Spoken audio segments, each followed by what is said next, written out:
the 3-team Lauri Markkanen trade. He gets traded to the Cleveland Cavaliers. And at first glance, when I saw this trade, I was confused. I was like, why would Lauri go to Cleveland? That was the last place I thought he was going to. And then they paid him 4 years, $67 million, which made me scratch my head even more because they just paid Jared Allen 5 years, $100 million, which means that they have $167 million tied into Jared Allen and Lauri Markkanen, yet they refuse to pay Colin Sexton, and they want to trade Colin Sexton, who is their best player. A lot of dysfunctional stuff. What are your thoughts on this 3-team trade, and how do you think it affects their recent draft pick in Evan Mobley, who was a 3rd overall pick, who was supposed to be the starting forward? Do you think he's still going to start? Is he going to come off the bench with Kevin Love? How is Cleveland going to maneuver this situation now? Well, for starters, Portland, I think Portland got a good player. Larry Nance Jr., I think he's a really solid player. They lost Melo. So? Yeah, he's a really good defender. He's a good really passer. Yeah. He's a good screen and roller. He's good for what he does. And I think losing Melo, losing Melo and bringing in Larry Nance is definitely going to be good. It's going to help the defense because Portland is abysmal on the defensive end, so I think that's going to help. I don't think it changes the nod for them. I think they're still going to be where they're going to be, but nonetheless, it's still getting a good player in this deal. And even for Chicago, I think this is an okay move, just getting DJJ, another guy who brings that energy on the defensive end. He can come off the bench, and he can play at a high level on defense. So I think they also got a 1st-round pick. Boom, but it's protected. I think Portland lottery protected. Yeah, I think Portland if they're a playoff team, it won't. You'll get that pick. But I think for Cleveland, this is definitely it was confusing because Lauri was asking for that type of money, and a lot of teams weren't really throwing it at him.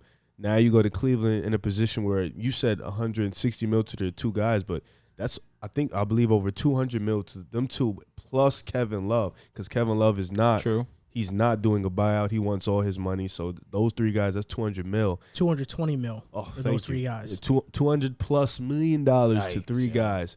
And Lauri is unproven. Jared Allen is Jared Allen. And then Kevin Love is probably cooked right now. For Cleveland, at least, he's cooked at this point. So I think you don't think Lauri's good? Just a question. No, I said unproven.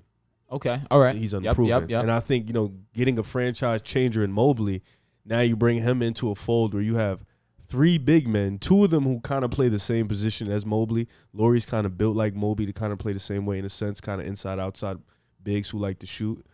Jared Allen, he has that defensive presence. Mobley, you could see that a little bit in Jared Allen. But I think, their front court is logjammed right now, and I feel like they don't know what they're doing. Like you said, they've refused to pay Colin Sexton, but they chose to pay Lauri Markkanen and Jared Allen. I don't know how that's going to go. I think Jared Allen's probably going to be traded, and they're probably going to run Lauri, Evan Mobley front court down the line. But I think, right now Cleveland is just lost, and they're just doing moves just to bring in youth at this point.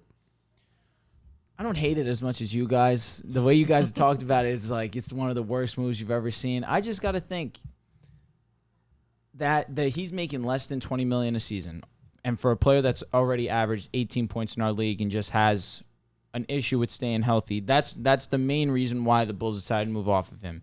He averaged 18 points. After that, I want to say it was 15, but then this most recent year, I want to say it was 13. So I understand that he definitely has regressed in that sense, but he has been able to stay healthy. Now, I'm looking at it from their perspective. You lose Larry Nance, who offensively really didn't provide you much. I think he averaged 9 points last season. But you mentioned he's a really solid defender, athletic, big man, and it's going to hurt losing him. But I don't think it's going to hurt too much given the fact that they have a guy like Mobley and that he's going to move into that position with ease, in my opinion. So then now, by the Cavaliers going and investing in Markkanen, they really invested, $16 million a season into Lauri? Something. Well, $6 million on the 4th year is only guaranteed. Only $6 million of it. So regardless of that, as a guy like Lauri, who has shown when he's healthy to be a pretty efficient ball scorer, a good shooter for his size, I don't hate the move, especially with the lineup that they're putting out there now. You have in that front court, you have Mobley, you have Jared Allen, you have K-Love off the bench, and now you have Lauri. That is a very firm group of guys. And for Mobley, I understand that, like you said, how does this play into how he's going to have a role on this team?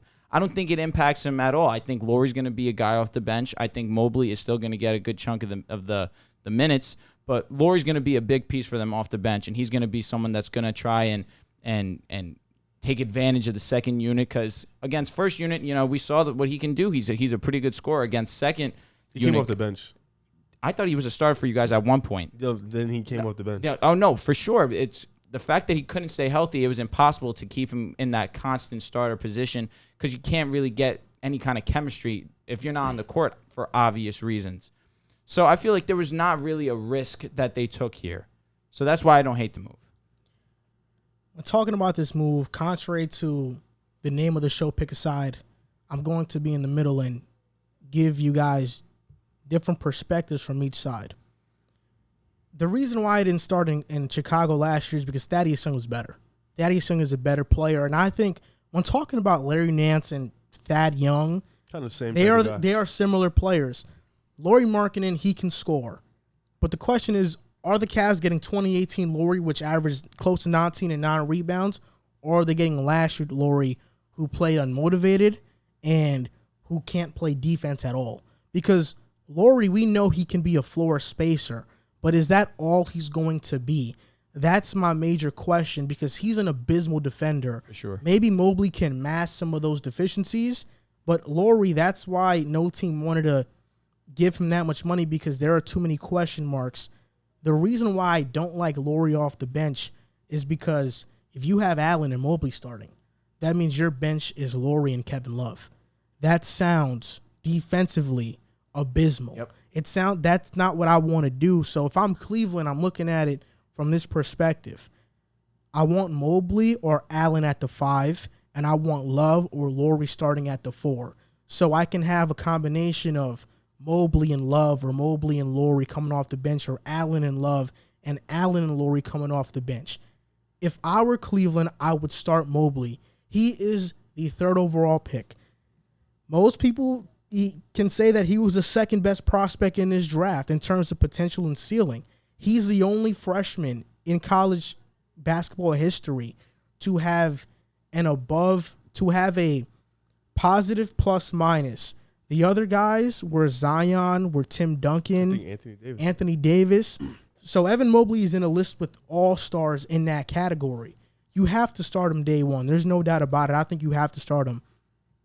That's why I think, alluding to what you said, they probably do trade Jared Allen.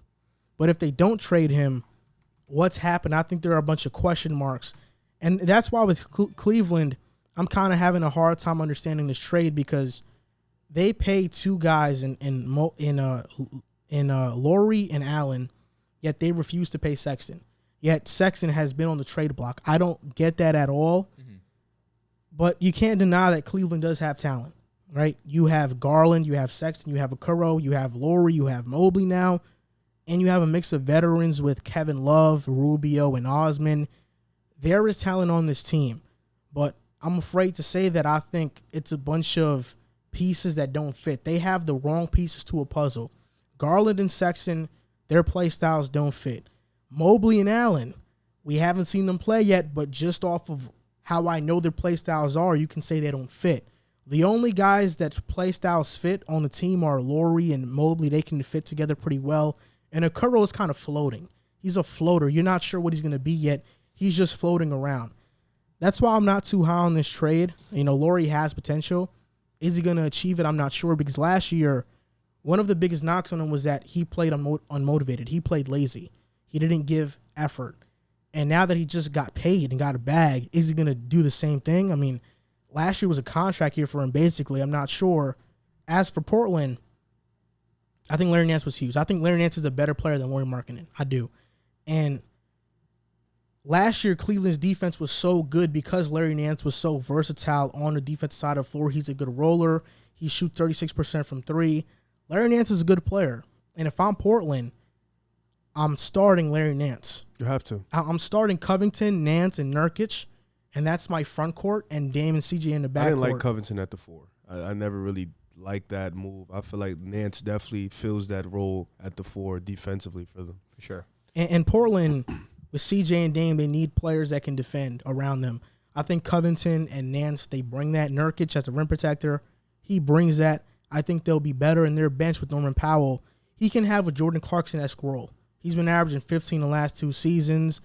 Norman Powell, he just likes to get his shot off, and I think getting Nance allows them to move away from a Norman Powell starting lineup where CJ, Dame, and Powell are all under 6'4". And you have no size to defend. Powell is a good defender, but he's too small. So I think this gives them leeway to have a taller guy. And Portland said they're all in on building around Dame. So let's see if they make other moves. And from Chicago standpoint, look, Derrick Jones Jr., he's a good dude off the bench. I think Portland paid him last year because they wanted to use him as a defensive stopper, but you can only play him in spurts because his jump shot is unreliable. And Derrick Jones Jr. in Chicago coming off the bench with Kobe White, Caruso, I think that's a start to something. But what I like about this trade most is that they got a first-round pick and also a second-round pick from Cleveland, but it's via Denver. I like the first-round pick because you gave up 3 to get Vucevic and DeRozan. Now you just got one back, and that's a start. It shows that AK, even though he gave up assets to get these all-stars, he's getting assets back. So he's building up that chest. He's trying to plan for the future while trying to win now. And I like that. I like what AK is doing. He's doing a great job. He's from Seton Hall. You know he's going to do a great job, man. Yeah, shout out to the my Pirate. only thing is with Lauri, like you said, he played with no confidence last year. He played lazy, but a lot of that was really Jim Boland, man. A lot of Jim Boland, I feel like stole the confidence out of Lauri, and I think Boylan? Yeah, whatever his name is, he's terrible, but he stole the confidence out of Lauri, and that's another thing that, do you trust in Cleveland's coaching staff? Do you trust in their player development to get Lauri back to that guy he was his rookie season? Can you get him back to being that player, back to his rising to his potential? Being that floor. He's projected to be the next Porzingis. Before Porzingis, was obvious what he is. Pre-draft, I saw Lauri's tape and I said, I remember this vividly because this was when I was still in high school and I was in a calculus class and I was failing, so I used to sit in the back. My teacher used to tell me, look, if you have to come to class, just sit in the back. You can do what you want to do. I said, okay. So I went to the back. I used to just, scout college players. Lauri Markkanen, when I first saw him in this game, I said, this guy's Porzingis. He's going to be really good at the next level. And for the first couple of years, I was right. 15 his rookie year, then he averaged 18 in 2018. He was good. If he can get back to that, there's a chance that the Cavs found a diamond in the rough. But that's a big question mark. Because I think him and Mobley would really fit together if Lauri can get back to that rookie second-year type of guy, that floor space. Them two will fit seamlessly because Mobley can play inside and out and Lauri can stretch the floor. It's just defensively. Lauri is really bad at that. He's Kevin Love-like. So you were asking about the Colin Sexton, the rumors behind him getting traded. I think I understand that a little bit because free agents aren't coming to Cleveland. That's a known fact. It really doesn't happen. Even when LeBron was there, no big free agents came and joined him.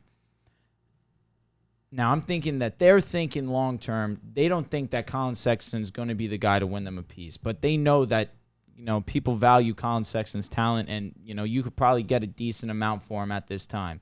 Now, if you're not getting free agents, you need to get it somewhere else. And we saw Memphis, how, they've made a good portion of their moves through the draft, and it's worked out to a certain degree. Do you think that they're going to try and take that same approach? The reason why I don't think so is because, for one, when you talk about Colin Sexton, I don't think he's valued around the league. I don't. And the reason why Cleveland didn't move him is because all of the offers they got were pennies on a dollar. For example, the Knicks offer was Obi Toppin, Kevin Knox, and 2 firsts for Colin Sexton. That's not a great deal for a guy who's averaging 25 points per game. I know that free agents don't go to Cleveland, but Colin Sexton is their best player. For sure. And there's no doubt about it. One day, is Darius Garland going to be better? I think so. I believe so, because Darius Garland, I think, has a chance to be special. One of the top point guards in this league. I think a top 10 point guard in this league for sure. He reminds me of a Kemba Walker. Kind of a Kemba Walker. I think he gets to that point. But Colin Sexton, right now, you got to still stick with him. And the fact that you paid Lauri, you paid Jared Allen, doesn't sit right with me because Colin Sexton is left high and dry. Kevin Love has 2 more years on his deal where he's getting paid $30 million each year. If Cleveland has $220 million invested into Lauri, Kevin Love, and Mobley, where is Colin Sexton going to get paid from? Is Cleveland going to pay him? Are they going to let him walk? Or would you give him the contract that he's probably asking for right now? And do you think he's worth that contract? If I'm Cleveland and I just gave Jared Allen $20 million a year, I have no problem giving Colin Sexton $25 to $28 million a year. Okay. I have no problem with that. Okay. Well, once we talk about 30 and like 35 million, that's probably what he's asking for. Yeah, okay. In that territory, I get it. Colin's gonna use that. Of course. And, he's gonna walk in like, yo, bro, you just paid Jared Allen. Like, not even, you just paid Lauri about 16, 17. You paid Jared 20. Colin is better than both of those guys significantly. You got to combined. give him, you got to give him about 25 million. And that's okay because at the position you're in right now, you know, your team is young. Darius is young. Okora is young. Sexton is young. Like, you have a young team, so you can still see where this goes. But, you know, on Colin's sake, it looks like the player he is now is probably what he's going to be in the next couple of years. You know? think so? Yeah. I feel like he still has to add playmaking to that, and I think that he can do that. So I don't think that I feel like that statement's fully. I feel like he'll just be a CJ. Okay. And would you be upset with that? It depends if Garland's a Dame.